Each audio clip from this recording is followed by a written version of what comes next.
மக்களே, first impression கேப்டனாக மாறி இருக்கக்கூடிய நம்மளது திவ்யா அவர்கள் ஒரு டாஸ்க் ஒன்று வைக்கப்படுதே உள்ள.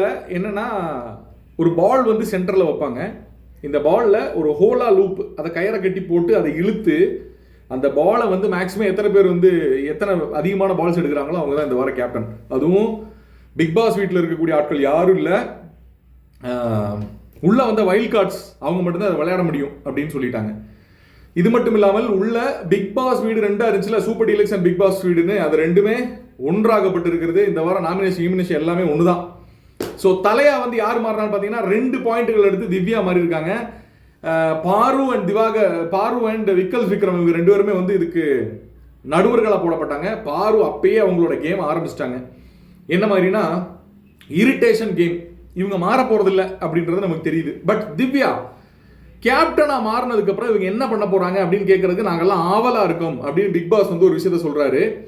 நாங்களும் ஆவலா இருந்தோம். அவங்க அதை ஹேண்டில் பண்ற விதம் மார்வலஸ், வண்டர்ஃபுல், ஃபேண்டாஸ்டிக்கா இருக்கு. ஏன்னா உள்ளுக்குள்ள இது வரைக்கும் இருந்த கேப்டன்ஸ் இதை பண்ணல. ஒருத்தன் பயங்கரதா இருந்தான், ஒருத்தன் பயங்கரதா இருந்தான். இதுக்கு ரெண்டுக்கு நடுவில் வந்து இவங்க பண்ணக்கூடிய விஷயங்கள் பாராட்டுக்குரியதா இருக்கு. இதுக்கு ஒரு கமெண்ட் போடுங்க, பாராட்டுக்குரியதா இருந்துச்சு அப்படின்னா முதல்ல ஒரு கமெண்ட் போடுங்க. ரெண்டாவது, இவங்க எல்லாரையும் அட்ரஸ் பண்ணணும்னு நினைக்கிற விஷயங்கள். ஓகே, கெட்ட வார்த்தை பேசக்கூடாது. அதே மாதிரி பார்த்தீங்கன்னா அவங்க வந்து சவுண்டா வாய்ஸ் ரைஸ் பண்ணி பேசக்கூடாது, ஒரு கான்வர்சேஷனுக்குள்ள வரணும் அப்படின்ற 3 விஷயங்களை சொல்றாங்க. இதை மற்றவங்க ஏத்துக்குவாங்களா ஏத்துக்க மாட்டாங்களான்றது தெரியல. பட் இவங்க எடுத்து சொல்லக்கூடிய விஷயங்கள் வந்து சூப்பரா இருக்கு. அதை அவங்க வந்து சவுண்டா பேச வேண்டிய இடத்துல சவுண்டா பேசுறாங்க, மெதுவா பேச வேண்டிய இடத்துல மெதுவா பேசுறாங்க. பட் ஒரு தலையா வந்து அதை கேரி பண்ற விதம் இருக்குல்ல, ஒரு கேப்டனா வந்து அந்த பொறுப்பை கேரி பண்ற விதம் இருக்குல்ல, அது எனக்கு பர்சனலா பிடிச்சிருக்கு. எத்தனை பேருக்கு பிடிச்சிருக்குன்ற கமெண்ட் செக்ஷன்ல மென்ஷன் பண்ணுங்க. ஒவ்வொருத்தரை எப்படி ஹேண்டில் பண்ணுமோ அப்படி பண்றாங்க. இப்போ எக்ஸாம்பிளுக்கு வியானா வந்து எனக்கு வந்து வாயினா விரல் வச்சுட்டு இருக்குன்னா பொத்திக்கிட்டு எழுக்க சொல்லல, அது பொத்திக்கிட்டு எழுக்க சொல்லல. எப்படி மேடம், இன்னொரு எல்லாரும் சேர்ந்து சொல்லுங்க. வாயில விரல் வச்சுட்டு சொன்ன பொத்திக்கிட்டு எழுக்க சொல்லல அப்படின்ற மாதிரி சொல்லும் போது அவங்க அதுக்கு வந்து ட்ரிகர் ஆகாம ஒரு சவுண்ட் அங்கே ரேஸ் பண்றாங்க. அது ஏன் ரேஸ் பண்ணாங்க அப்படின்னா வந்து இங்க கத்தி பேசக்கூடிய ஆட்கள்கிட்ட நாங்க கத்தி பேசினாதான் புரியும், நான் இங்க கேப்டனா இருக்கேன் அப்படின்னு அந்த ட்ராக்கு தாண்டி லைட்டா போறது தெரிஞ்சு. பட் உடனே திரும்பி வந்தாங்க. பாரு வந்து ஒரு சம்பந்தம் இல்லாம ஒரு விஷயத்தை கொண்டு வர்றாங்க. என்ன அப்படின்னா, அதே மாதிரி இங்க என்ன பத்தி யாரும் இது பண்ண வேண்டாம், நீங்க வெளியே இருந்து வந்து பல விஷயங்கள் பார்த்துருக்கீங்க சொல்றீங்க, என்னோட பர்சனல் லைஃப் பத்தி என்னோட பர்சனல் பத்தி இங்க யாருமே இது பண்ண வேண்டாம்னு சம்பந்தம் இல்லாம ஒரு விஷயத்தை கொண்டு வராங்க பாரு. அதையும் தெளிவாக இவங்க கத்துனதுக்கு அப்புறம் தெளிவாக இவங்க என்ன சொல்றாங்கன்னா, நீ தான் எங்கிட்ட வந்து கேட்டே தவிர நாங்க வந்து உன்கிட்ட சொல்லல. எண்ட் ஆஃப் தி டே இதை பத்தி நீ எங்கேயுமே பேச வேண்டாம் அப்படின்னு சொல்லிட்டு போனது நானு, நீ கிடையாது அப்படின்னு பாரு வாயை முதல் தடவை அடைச்சிருக்காங்க. இது பிக் பாஸ் உடைய சீசன் 9ல 4 வாரமா நடக்காத ஒரு விஷயம். 5வது வாரத்துல பாரு அடைச்சது முதல் டைம் அப்படின்னு நான் நினைக்கிறேன். அதுல அவங்களுக்கு வந்து தனியா பாராட்டுகள் இருக்கு. பட் பாரு வந்து மனசுக்குள்ள எவ்வளவு பெரிய விஷயங்களை வச்சுட்டு இது பண்ணுவாங்கன்றது தெரியும்.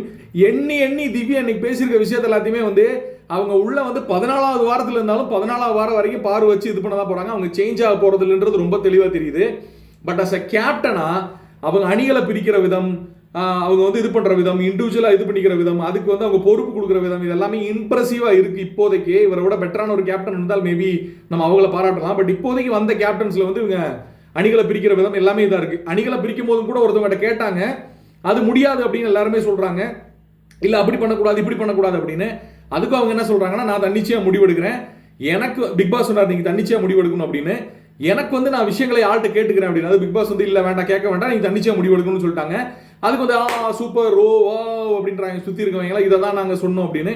கனியக்கா எந்திரிச்சுன்னு சொல்றாங்க, எங்களுக்கு தெரிஞ்ச விஷயங்களை நாங்க வந்து பிக் பாஸ் வீட்டுக்குள்ள ஆல்ரெடி இருக்க ஆட்களை நாங்க சொல்றோம், அதை நீங்க ஏத்துக்காது உங்களோட விருப்பம். அதுக்கு அவங்க சொல்றாங்க, நீங்க தாராளமா சொல்லலாம், அது ஒவ்வொருத்தரா சொன்னீங்கன்னா நல்லா இருக்கும், கசகசன்னு எல்லாரும் பேசுனீங்கன்னா நல்லா இல்ல பாக்குறதுக்கு அப்படின்ற விஷயத்தை பதிவு பண்றாங்க.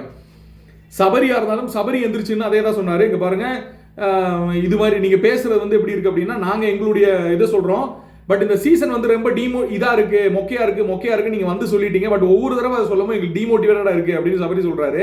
அதை அவங்க வந்து அதை அப்படியே பேசி அப்படியே கடந்து போயிட்டாங்க. அதுக்கு தெளிவான எக்ஸ்பிளேஷன்ஸ் எதுவுமே கொடுக்கல திவ்யா சைட்ல இருந்து. பட் எனக்கு என்ன தோணுது அப்படின்னா, தெளிவா ஹேண்டில் பண்றாங்க, எதுக்கு முக்கியத்துவம் கொடுக்கணும், எதை கடந்து போகணுன்றது திவ்யாக்கு தெளிவா தெரிஞ்சிருக்கு. இது பிக் பாஸ் கேமுக்குள்ள கண்டிப்பா இதாகும். பட் ஸ்ட்ராங்கான கண்டஸ்டன்ட் யாராவது திவ்யாவையும் கொக்கி போட்டு இழுக்கிறதுக்கு வாய்ப்புகள் இருக்குன்னு எனக்கு தோணுது. பொறுத்திருந்து பார்ப்போம். திவ்யாவுக்கும் ஃபிளாஸ் இருக்கு பல இடங்கள்ல. பட் கேப்டனா அவன் இனிஷியல் ஒரு இது வந்து பாத்தீங்கன்னா கொஞ்சம் பாசிட்டிவா இருக்கு அப்படின்னு எனக்கு தோணுது. அணிகள் பிரிக்கப்பட்டதுக்கு அப்புறம் ஒவ்வொருத்தருக்கான விஷயங்கள் பண்ணது.